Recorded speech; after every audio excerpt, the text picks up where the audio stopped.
Once upon a time, in a distant kingdom, there was a very clever minister. The king trusted him so much that he never made any important decision without consulting him. Because of this, many other officials in the court grew jealous of him. One day, the king said to the minister, "You are very intelligent, but your son is foolish and lacks sense." Hearing this, the minister was concerned and asked his son, "Why does the king say you are foolish? Have you done something wrong?" The son replied, "Every morning, when the king goes to meet the people, he places 2 coins in front of me, 1 gold and 1 silver, and asks, 'Which is more valuable?' Every time, I answer silver, and everyone in the court laughs. If I chose gold, the game would end, and I would no longer receive my daily silver coin." The minister was very surprised. The son then took him to a room and opened a box filled with silver coins he had received from the king. He explained, "By choosing silver and making the king laugh, I keep the game going and collect silver every day. Choosing gold, the correct answer, would end the game and I would lose the daily silver coin." The minister then realized that his son was not foolish at all. His son's wisdom was too subtle for others to understand. From that day on, whenever anyone called his son foolish, the minister would simply smile. This story carries a profound lesson. In life, some people do little but boast about it, while others quietly accomplish great things without showing off. If you know that what you are doing is right, don't worry when others call you foolish or crazy. The world often labels what it doesn't understand as foolish. Be patient, be grateful, and keep moving forward each day. Once upon a time, in a prosperous and peaceful kingdom, there lived a minister who was famous for his extraordinary wisdom. He was the king's right hand, the man whose advice shaped every important decision in the court. The king trusted him so deeply that no matter how small or large the matter was, whether it concerned the kingdom's lands, its people, or its neighbors, he would not decide without first seeking the minister's counsel. Because of this, the minister's position was strong and unshakable. But in the royal court, not everyone was pleased. Many of the other courtiers envied him. They whispered among themselves, jealous of the trust and honor the minister received. They longed for the day when his reputation would be damaged, when the king might see a flaw in him. That day seemed to arrive sooner than expected. One morning, during a court session, the king suddenly said aloud, "My minister, you are truly wise. But I must say, your son is the complete opposite. He is foolish, dim-witted, and lacks any sense." The entire court went silent. The minister, startled, could hardly believe what he had just heard. He bowed respectfully and asked, "Your Majesty, why do you say that? What has my son done to earn such a harsh judgment?" The king chuckled and turned to glance at the courtiers, many of whom were already struggling to hold back their laughter. Then the king said, "Every morning, when I go to the marketplace to meet the people, your son is there. I always ask him a very simple question: which is more valuable, gold or silver? And every single time he answers, silver. When the people hear this, they laugh. The courtiers laugh, and I cannot help but think, how can the son of my wisest minister fail to know something so obvious?" The court erupted with laughter. The minister's face flushed red, his chest tightened with shame and confusion. Without a word of defense, he bowed and quickly requested to return home, carrying with him a heavy heart. When he reached his residence, he immediately summoned his son. His voice was stern. "Son, I have been told that every morning when the king asks you which is more valuable, gold or silver, you always answer that silver is more valuable. Is this true?" The boy nodded without hesitation. "Yes, father, it is true." The minister frowned.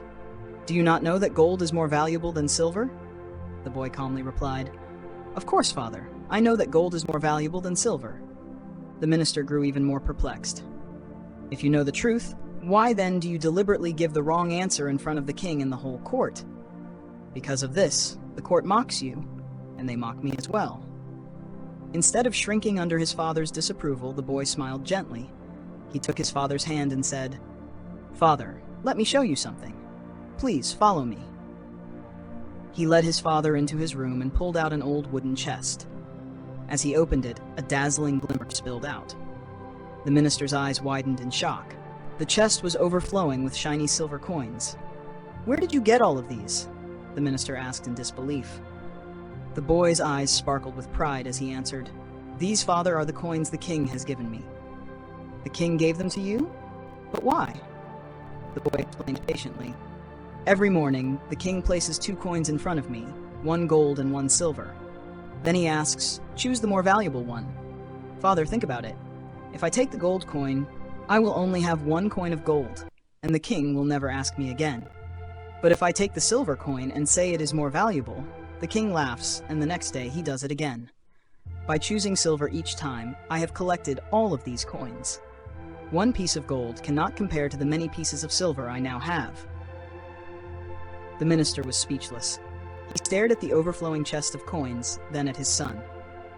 At first, his mind was filled with astonishment, but slowly that astonishment turned into admiration and pride. He placed a hand on his son's shoulder and said softly, "My son, people may laugh and call you a fool, but what you have done is not foolishness at all. You have looked beyond appearances. You sacrificed the short-term gain for the long-term benefit. That is true wisdom, wisdom that many cannot even recognize."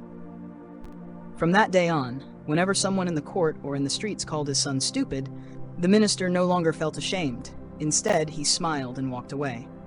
He knew the truth, that wisdom is not always what people see on the surface. Sometimes what looks foolish to the world is, in reality, cleverness in disguise. Word of the boy's reasoning spread throughout the kingdom. People began to talk. The minister's son may be mocked as a fool, but in truth he is wiser than those who laugh at him. And so people slowly learned a valuable lesson. Not everything needs to be proven with loud words or flashy gestures. Some achieve little but boast greatly, while others accomplish much and remain silent. If you know you are on the right path, then the ridicule and scorn of others matter little. The minister, now fully at peace, told his son, "True wisdom, my child, is not meant for display. It is meant to help you live well, to endure, and to thrive. The world may laugh at you, but you have chosen the path that gives you far more than a single coin of gold. That is a wisdom deeper than most can understand." And so, the story leaves us with this timeless truth.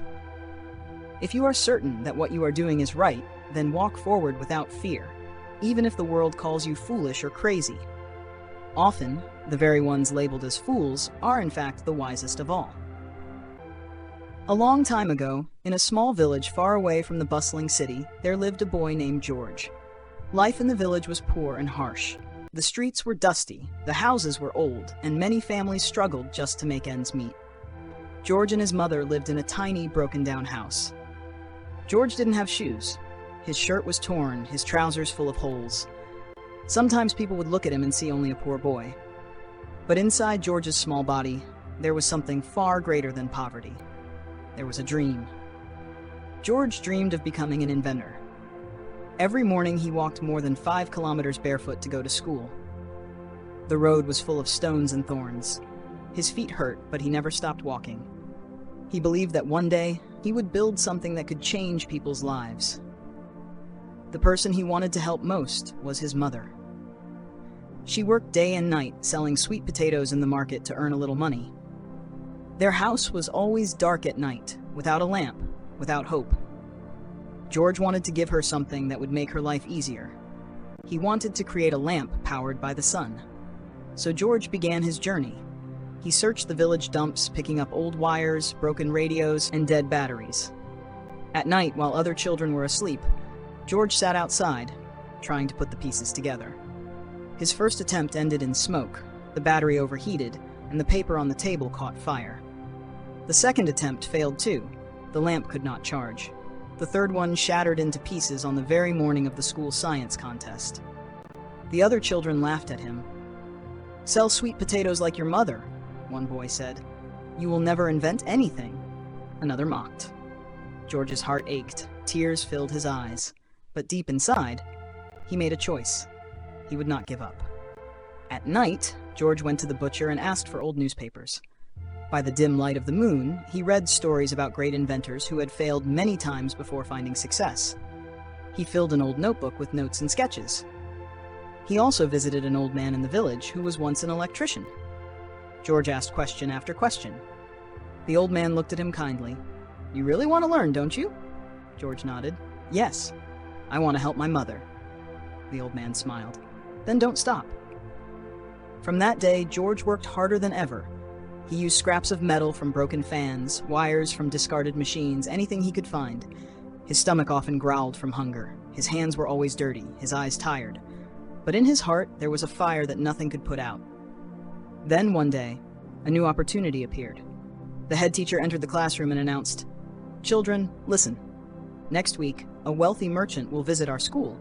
His company is giving a prize. They are looking for young inventors." The classroom exploded with excitement. Everyone whispered about the prize, about the rich man, about the chance to be chosen. George sat quietly at the back, his mind full of doubt. He had failed so many times. What if he failed again? That evening, his friend Maya came to him. She gave him a soft, encouraging smile. "Try again, George," she said. "This is your time." Her words lit something inside him. That night, George gathered every broken wire, every piece of glass, every useless battery. He read the old newspapers once more, checked his notes carefully, and started building again. His hands shook as he twisted the wires. His eyes narrowed as he tested the connections. Hours passed, and then light. The lamp glowed softly. 1 hour, then 2, then 4. It worked. The next morning, George carried the lamp to school in a small box. His heart pounded as he stood among the other children. The merchant arrived wearing a gold watch, followed by cameras and judges. One child presented a drawing, another showed a toy car. Then George's turn came. His hands trembled as he placed the lamp on the table. His voice was shaky but firm. "This is my solar lamp," he said. He flipped the switch. A warm light filled the room. For a moment there was silence. The judges stared. The merchant stepped forward. "Where did you get the parts?" he asked. "From the garbage," George answered honestly. The room grew still. Then the merchant smiled. This is exactly what we are looking for." George won the prize. The story of the poor boy who built a lamp from trash spread through newspapers across the country. The merchant's company awarded him a scholarship to study in a big school. And most importantly, George's solar lamp was reproduced and used in many homes in his village. Children could read books at night, mothers could cook in the light, and the darkness of the village was finally broken. But George didn't stop there. He kept building, kept inventing, kept dreaming. His journey had just begun. The lesson life is full of failure. Many people fall once, twice, or even 3 times. People may laugh at them, tell them to quit, or say they are not good enough. But the winners in life are not the ones who never fall. The winners are the ones who rise every single time they fall. Maybe you have started something, and it didn't work. Maybe people around you told you that you couldn't do it. Maybe life has been hard. But if you still believe in your heart, and if you keep trying again and again, you are stronger than you think. You don't need money to start. You don't need perfect tools. You only need determination, courage, and the will to keep going. Fix what is broken. Learn from your mistakes. Stand up after every fall. Because the most powerful words in life are, "I will not give up."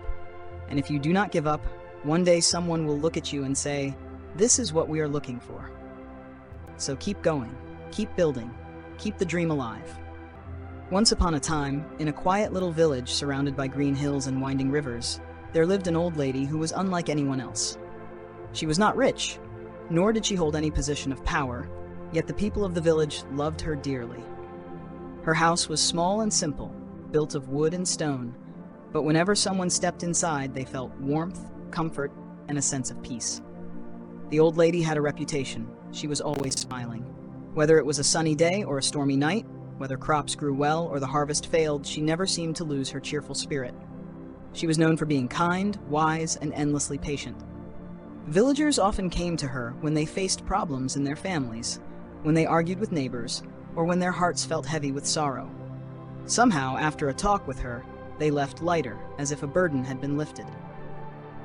One afternoon, a young man from the village knocked on her door. He had often watched her from afar, puzzled by her calm and joyful nature. He had struggled with his own worries. Work was difficult, money was short, and he sometimes felt like life was unfair. That day, he finally decided to ask the question that had been troubling him.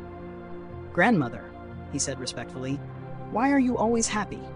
No matter what happens, You smile. Don't you ever feel sad when things go wrong? The old lady smiled gently, just as she always did. Her eyes, though lined with age, shone with kindness. My dear, she replied, life is full of ups and downs. Some days are good, and some days are bad. But I have learned that happiness does not come from what happens around us. It comes from inside. The young man frowned slightly, confused. I don't understand. How can you be happy when bad things happen? Doesn't sadness overwhelm you? The old lady took a deep breath and nodded. Let me tell you a story from my own life. Perhaps then you will understand. Her voice grew softer, carrying the weight of memory.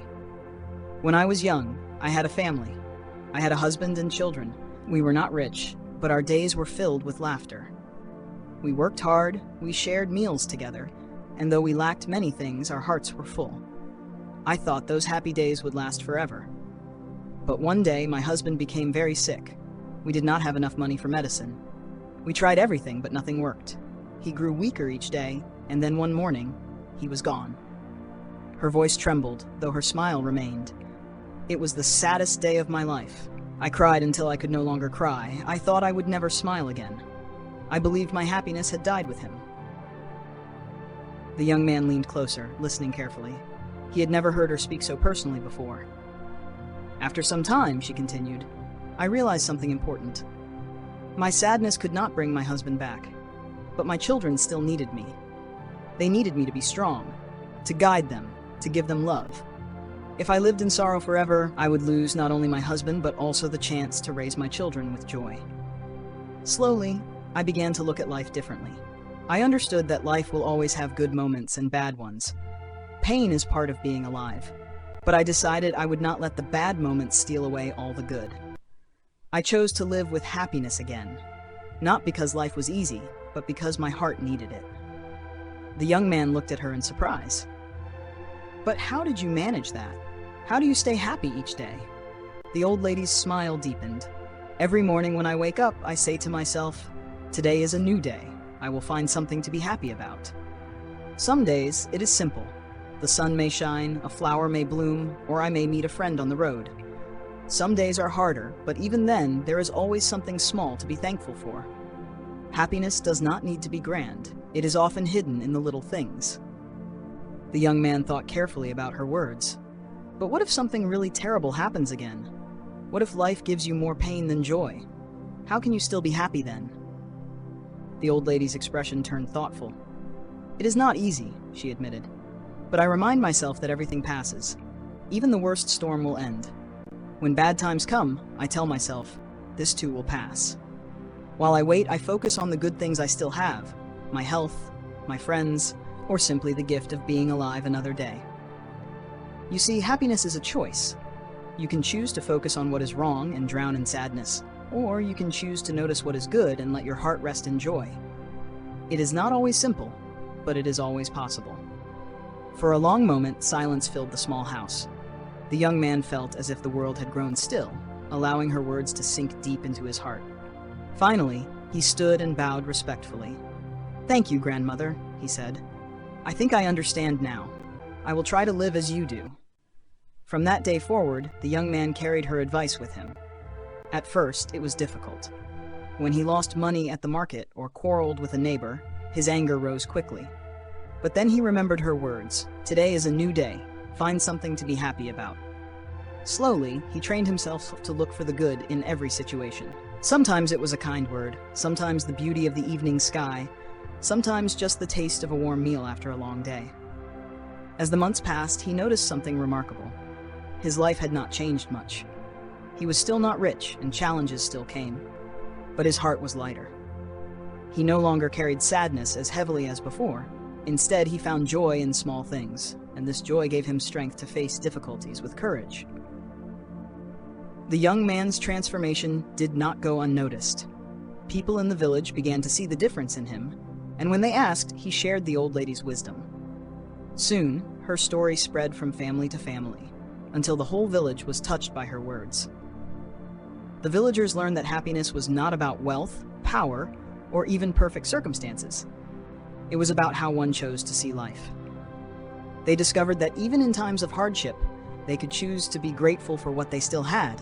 to smile at the small blessings, and to trust that bad times would eventually pass. Over time, the village became a happier place. Arguments grew fewer, kindness grew stronger, and laughter was heard more often in the streets. All of this was thanks to one old lady who had suffered great loss yet chose to live with joy, and who taught everyone the secret of true happiness. And so the lesson remained. Happiness is not given by the world outside, but by the heart within. No matter how difficult life may become, we can always find joy in the small things. Life's challenges will pass, but a positive attitude allows us to remain strong and content. The young man, now grown older, would often repeat her words to the younger generation. Happiness is a choice. Choose wisely, and you will never regret it. And the little village, nestled in the hills, remained a place of warmth and peace, forever carrying the wisdom of the smiling old lady. What if I told you the greatest basketball player of all time was once cut from his high school team? Yes, Michael Jordan, the man who became a global icon, a 6-time NBA champion, and a name that inspires millions, was once told, "You're not good enough." It was 1978 in Wilmington, North Carolina. A skinny sophomore named Michael Jordan stood in front of a list pinned to the gym wall. It was the roster for the varsity basketball team. He scanned the names with excitement, waiting to see his own. But his heart sank. His name wasn't there. Michael Jordan had been rejected. The coaches thought he was too small, too short, and not ready for varsity. Instead, his friend, who was taller, made the team. Can you imagine that moment? A dream crushed before it even began. Many kids would have given up. Many would have said, maybe basketball just isn't for me. But not Michael. He went home devastated. He locked himself in his room, and he cried. His mother, Dolores, later recalled, he came home, closed the door, and just cried. But here's the difference. Instead of letting rejection define him, he let it ignite him. From that day on, Michael made a promise to himself. He would never let anyone outwork him. While others slept, he practiced. While others rested, he ran drills. Every morning, before school, he would go out and shoot hundreds of shots. After school, he would do it again. Failure had given him something priceless. By his junior year, Michael had grown taller, faster, and stronger. He made the varsity team, and he dominated. His relentless work ethic started to shine. But that was only the beginning. He went on to play for the University of North Carolina, hitting the game-winning shot in the 1982 NCAA championship as just a freshman. That shot put his name on the map. And then came the NBA. Drafted by the Chicago Bulls in 1984, Michael Jordan exploded onto the scene. His speed, his style, his determination, they changed basketball forever. But he didn't stop there. 6 NBA championships, 5 MVP awards, 2 Olympic gold medals, and countless unforgettable moments. Michael Jordan didn't just play basketball. He redefined what it meant to believe in yourself. Here's the truth. Michael Jordan failed.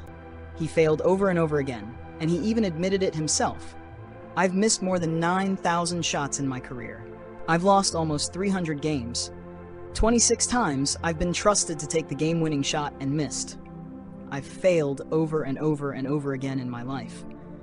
And that is why I succeed. Think about that. The greatest champion in basketball history didn't succeed because he avoided failure. He succeeded because he embraced it. So the next time someone tells you you're not good enough, remember Michael Jordan. The boy who cried in his room after being cut from the team became the man who changed the world of sports forever. Failure is not the end. It's just the beginning of something greater, if you refuse to give up. If this story inspired you, don't forget to like this video, subscribe to the channel, and share it with someone who needs a little motivation today. Because who knows? The next Michael Jordan might just be watching right now. The city never sleeps, but Michael hasn't truly lived for months. Once, he was one of New York's brightest architects, designing glass towers that touched the sky. But dreams can shatter fast. When his firm went bankrupt, so did everything he believed about himself. The phone stopped ringing, friends disappeared, and the silence in his apartment grew louder than any city noise. Now he sits on the edge of his bed, holding an eviction notice. His eyes trace the bold red letters, "Final Warning." Morning light creeps across the room, revealing dust and unopened mail. Michael drags himself to the bathroom and stares into the mirror. The man staring back doesn't look like an architect, just a broken version of one. "Who are you without success?" he whispers. His reflection doesn't answer. Only the sound of running water fills the void. Later that day, he wanders into a small cafe. The smell of fresh coffee feels like a faint reminder of better days. Behind the counter is Claire, a young barista with warm eyes and a contagious smile. She looks at him closely. "You're Michael Reed, right? The guy who designed the Liberty Tower?" He freezes. "Yeah, used to." "You made something beautiful," she says simply, handing him his coffee. Her words sting and heal at the same time. The next day, Michael returns to the cafe. Claire greets him with the same cheerful grin. As they talk, she asks, "If you could build anything again, what would it be?" He chuckles bitterly. "Doesn't matter. No one would hire me now." But she presses on gently. "Forget the money. What would you build just because it matters?" Michael stares at the table, lost in thought. Finally, he says quietly, "A place that gives people hope." That night, Michael opens a drawer and finds his old sketchbook, buried under bills and dust. He flips through faded pages, skyscrapers, museums, bridges, the ghosts of who he used to be. Slowly, he picks up his pencil. At first, his hand trembles. Then, as lines begin to form, the world around him fades away. For the first time in months, he feels alive again. A week later, Michael walks past an empty lot in a struggling neighborhood. Cracked sidewalks, rusted fences, kids playing soccer with a plastic bottle. He stops. This is it. He sketches right there on the curb. Benches, trees, a playground, a little fountain shaped like a sunrise. Soon, he's at the local community center, pitching his idea to anyone who'll listen. A few volunteers agree to help. No money, no investors, just faith. But faith doesn't pay for permits. The city denies his application. Materials cost more than expected. Some volunteers quit. Michael sits on the half-built park bench one night, drenched in rain, wondering if he's foolish to try again. But then he hears laughter. The same kids playing soccer under the streetlight. Their joy, small but real, reminds him why he started. He wipes his face and whispers, "Not this time, I won't give up." One morning, Claire bursts into his workshop with her phone in hand. "Michael, look!" On the screen is a news headline. "Former architect rebuilds hope, one park at a time." A local journalist had written about his project after seeing the sketches pinned to the fence. By the end of the week, donations start flowing in. Construction companies offer leftover materials. Strangers show up with gloves and shovels. What began as one man's redemption turns into a community's mission. Months later, the park is complete. The fountain glistens in the sunlight, surrounded by trees, laughter, and life. Michael stands at the ribbon, scissors in hand, unsure if he deserves to be there. Claire joins him, smiling. "You built something that matters," she says softly.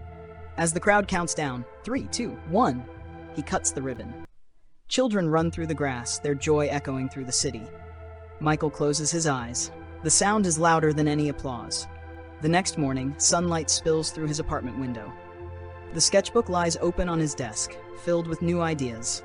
Not for towers, but for places that heal. He brews a cup of coffee and looks out over the city that once broke him. This time, he doesn't see failure. He sees a second chance. A second sunrise. Sometimes life tears everything down, not to destroy us, but to give us the chance to build again, stronger, kinder, and with purpose. The Little Bird and the Power of Gratitude. In the middle of a vast burning desert, there lived a small, fragile bird. Her life was nothing but a chain of pain and sadness. Her feathers had fallen off, her body was weak, and she could not fly anymore. Every day she woke up under the scorching sun, surrounded by dry sand and silence. There was no tree to shelter her, no pond to drink from, and no companion to comfort her. Hunger and thirst had become her closest friends, and loneliness her only shadow. She often looked up at the sky and whispered, "Why me, God? Why did you choose such a hard life for me?" But the desert wind gave no answer.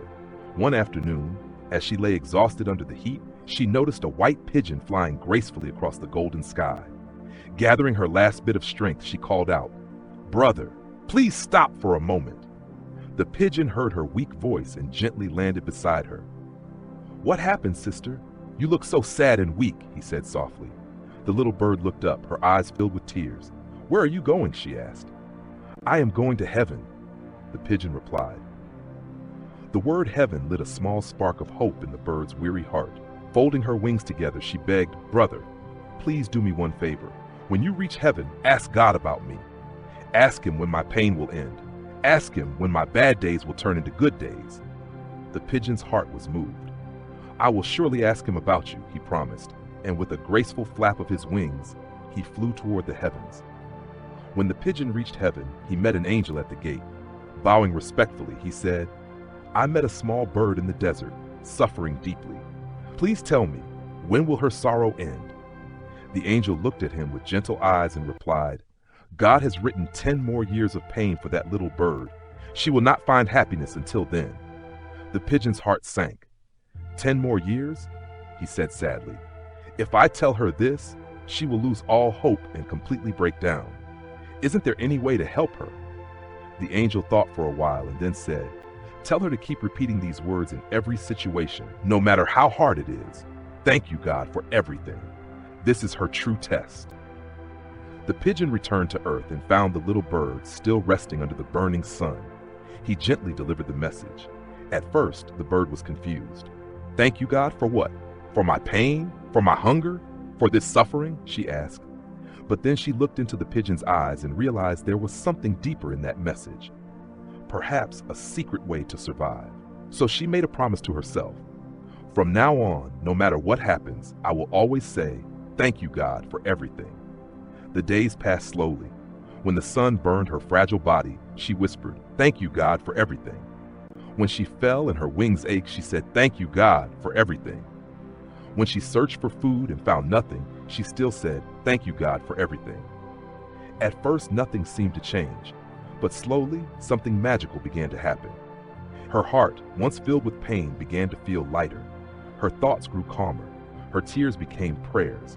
Day after day, her old weak feathers started to fall, replaced by new, stronger ones, shining and full of life. Then, one evening, dark clouds began to gather over the desert. The wind picked up and suddenly heavy rain started to fall. For the first time in years, the desert came alive. Green shoots appeared through the sand, tiny flowers bloomed, and a small pond formed nearby. The little bird stood in the rain, spreading her wings wide, feeling the cool drops wash away all her pain. She drank the fresh water, sang her first song in years, and whispered again, "Thank you, God, for everything." Her body healed, her strength returned, and she could fly once more. The lifeless desert that once held her sorrow now shimmered with life and color. 10 days later, the white pigeon happened to fly by again. He could not believe his eyes. The place that had once been barren was now green and full of life. The bird who was once sick and broken was now flying joyfully through the air, her feathers glistening in the sunlight. "How is this possible?" the pigeon thought in amazement. The angel said she would suffer for 10 more years. He immediately flew back to heaven and found the same angel. "You said the little bird would have 10 more years of sorrow," he said. But her life changed completely in just 10 days. The angel smiled and said gently, yes, her fate was written with 10 years of pain. But she changed it herself. When someone sincerely says, "Thank you, God, for everything in every situation," good or bad, they burn their past karma. Her test was over. Her 10 years of sorrow were reduced to just 10 days because of her pure gratitude. The pigeon was silent, humbled by the wisdom of the heavens. From that day on, the little bird became a symbol of faith and gratitude. Whenever the desert wind blew, people said they could still hear her song echoing, "Thank you, God, for everything." And perhaps that is the secret of life.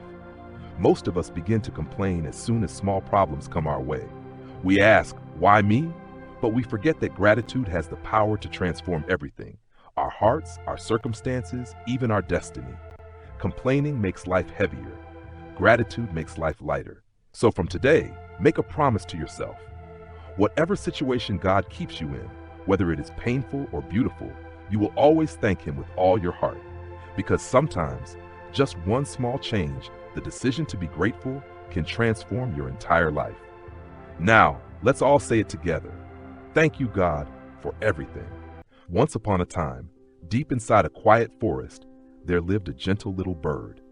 Her feathers shimmered in the sunlight, and her heart was as kind as morning dew. But she had a strange little habit. Every single day, whatever she saw, heard, or felt, joy or sorrow, sunshine or rain, she would take a tiny stone, carve her feelings onto it with her beak, and place it carefully into a small cloth bag she carried everywhere. She believed every moment, whether beautiful or painful, was worth remembering. Good memories keep us smiling, she thought, and bad ones, they shouldn't stay in the heart. They should be written down and set free. At first, her collection of stones felt precious, like a treasure chest of her life. She loved the feeling of holding her memories close, believing they would help her someday. But as time went on, the bag grew heavier.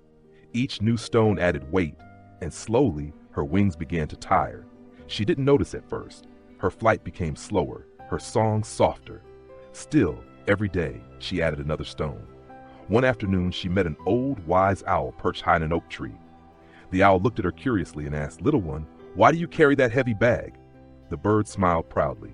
"It holds my life," she said. "Every joy, every pain, every lesson I've learned." The owl tilted his head. "But tell me," he whispered, "do you still live in today? Or are you flying with yesterday on your back?" The little bird didn't understand. She thanked the owl and flew away, though that flight felt heavier than ever. Days turned into weeks. The bag, now overflowing, dragged behind her. She could barely lift off the ground. Her wings ached, her heart felt tired. Then one rainy evening, thunder rolled through the forest. The bird tried to fly to safety, but the weight of her stones pulled her down. She fell to the ground, softly, quietly, and the bag of memories pressed upon her fragile body until she could move no more. That night, the old owl found her lying still under the stormy sky. He bowed his head and whispered sadly, "Memories are meant to guide you, not to hold you back." And there, under the stars, the little bird's stones glistened in the moonlight, beautiful but heavy, reminders of all she never let go. Moral of the story: sometimes we all carry too much. The joys, the regrets, the things we cannot change. But life is not meant to be carried like a bag of stones. It's meant to be lived, here, now, in this moment. So forgive what hurt you, let go of what no longer serves you, and fly light toward the sky that still waits for you to rise.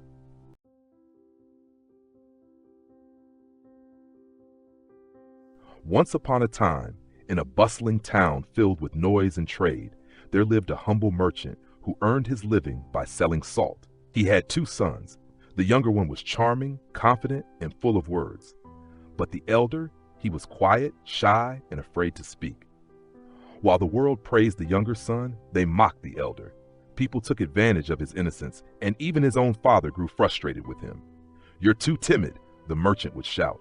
"You'll never survive in business if you can't even speak up." Those words sank deep in the boy's heart. His self-esteem shattered. He began to believe he truly was a fool. As the years passed, fear became his shadow. During exams, his hands trembled so much that he forgot everything he had studied. When his father asked him to help in the shop, his nervousness caused mistakes, which only brought more anger. One day, while his father was away, a few cunning men entered the shop and said, "Your father sent us to collect all the salt sacks for delivery." The young man hesitated. His heart raced. He wanted to ask for proof, but fear held his tongue. By the time he gathered courage, the men were gone, and so was all the salt. When his father returned and saw the empty shelves, his rage was uncontrollable. "You fool! You've ruined me!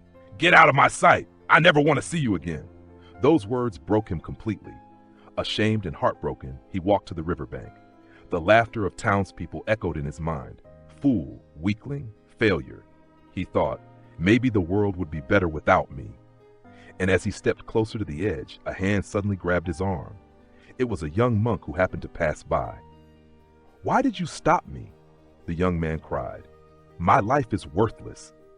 The monk looked at him gently and said, "Life is given only once. As long as you breathe, you have the power to change it. If you give up now, you'll never know what you were truly capable of." The young man sobbed. "I'm shy. My father hates me. Everyone calls me a fool. Do I even deserve to live?" The monk smiled softly. "Come with me. My teacher will give you the answer." Reluctantly, he followed the monk to an ashram where an old saint sat under a great banyan tree, deep in meditation. When the young man saw him, he fell to his knees and cried, "You're my last hope. If you can't help me, I'll end my life." The saint listened quietly and said, "I will give you the secret to change your life, but first, you must follow my instructions for 3 days. On the first day, the saint said, "Go and talk to 10 strangers. Ask them about their lives." The young man's stomach twisted with fear, but he did it. Some ignored him, some were rude, but a few smiled. By evening, for the first time, he felt proud. He had done something brave. On the second day, the saint said, "Teach 10 children the importance of water." The man panicked. "I'm not educated. How can I teach?" The saint smiled. "They don't know that. Just share what you know." He stood before the children, hands shaking, voice trembling, but he spoke, and when it was over, they clapped. He couldn't believe it. He had spoken without fear. On the third day, the saint gave him the hardest task. "Go back to your father. Ask for forgiveness." The young man's heart nearly stopped. "He'll never forgive me." The saint replied, "If you cannot face your past, you cannot change your future." So the young man went home, bowed his head, and said, "Father, I'm sorry. I promise I'll prove my worth." Seeing the sincerity in his son's eyes, the merchant forgave him and gave him another chance. When the young man returned, he asked the saint, "Now tell me, what's the secret to success?" The saint smiled. "My child, you already found it. Your enemy was never your shyness, it was your fear. People see you the way you present yourself. Even if you don't feel confident, act confident. True strength comes from believing in yourself." Years later, that same young man became a respected businessman, wise, calm, and admired by all. Confidence isn't something we are born with. It's something we build, step by step, by facing the things we fear the most. Remember, our biggest limits exist only in our minds. Fear holds us back, but courage can transform everything. So believe in yourself, take that first step, and you'll find a strength you never knew you had.